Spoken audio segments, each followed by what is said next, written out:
လေးသုံးပြီးတော့ဘိုက်ကွက်ပူရာကနေဘိုက်ချက်သွားတဲ့သူတွေအယမ်းကိုများတယ်သူကဘာလုပ်ပေးတာလဲဆိုတော့ဦးတန်ရှင်းဦးမိုင်းတန်ရှင်းကိုထိထိရောက်ရောက်လှုပ်ပြီးတဲ့ကျမ်းမာရေးဖြစ်ဆွတ်စာဘိုက်တစ်ခုနဲ့တင်းကယ်ပြီးတော့ကွက်ပူတဲ့လူပိန်ဘိုက်ဖောင်းဖြစ်တယ်ဆိုရင်ဦးတန်ရှင်းဦးမိုင်းတန်ရှင်းကိုထိထိရောက်ရောက်လှုပ်ပေးရပါပဲဖြစ်ပါတယ်ဦးတန့်သွားရင်ဦးနေရာမှာကတ်နေတဲ့မစင်တို့အစိတ်တောက်တွေကွာကြပျော်ကြပြီးတော့ဦးရှင်းသွားတဲ့အခါမှာဘိုက်ကွက်ပူရာကနေဘိုက်ကတိတိတတ်တာကိုပျော့ပြီးတော့ချက်သွားမှာပဲဖြစ်ပါတယ်ဆိုတော့ဦးတန်ရှင်းဦးမိုင်းတန်ရှင်းကိုထိထိရောက်ရောက်လေးလှုပ်ဖို့လိုအပ်တယ်သူကဦးတန်ရှင်းဦးမိုင်းတန်ရှင်းကိုထိထိရောက်ရောက်လှုပ်ပြီးတဲ့ကျမ်းမာရေးဖြစ်ဆွတ်စာဂျိုလီပေါ့နော်သူ့ကိုညဘက်အိပ်ရောက်ဝင်ကနေတရက်တစ်ခွက်ဖြော်တောင်းရင်ရတယ်သူ့ရဲ့အားသာချက်ကအမြဲတမ်းသုံးဆွဲစရာမလိုဘူးတစ်လသုံးဆွဲပြီးရတယ်လူငယ်ရောလူလက်ကောလူကြီးရောအကုန်သုံးဆွဲလို့ရတယ်သွေးတိုးစီးတို့လေးဘက်တာအဆိုင်နမအကုန်သုံးဆွဲလို့ရတယ်သူ့ကိုသုံးဆွဲပြီးတော့ဘိုက်တစ်ခုတည်းတင်းကယ်ပြီးတော့ကွက်ပူရာကနေဘိုက်ချက်သွားတဲ့သူတွေလူနယ်တွေအများကြီးမှအများကြီးပဲရှိတယ်အဲ့တော့ပြောချင်တာက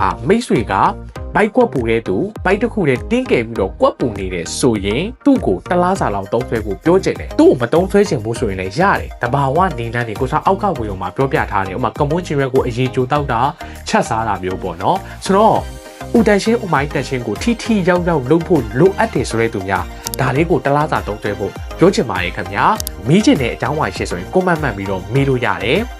လိုအပ်တယ်လိုချင်တယ်အသေးစိတ်ကိုသိချင်တယ်ဆွေးနွေးချင်တယ်တိုင်ပင်ချင်တယ်ဆိုရင်လည်းဆက်သွယ်လို့ရတယ်တဘိုးမှာ9ရက်စာပါတယ်တလားစာဆိုရင်တော့4ဖို့အခုချိန်မှာအထုပ်တွေ2ထုပ်လက်ဆောင်ပေးနေပါသေးတယ်ခင်ဗျာလိုအပ်တယ်ဆိုရင်တော့ဆက်သွယ်လိုက်ပါခင်ဗျာ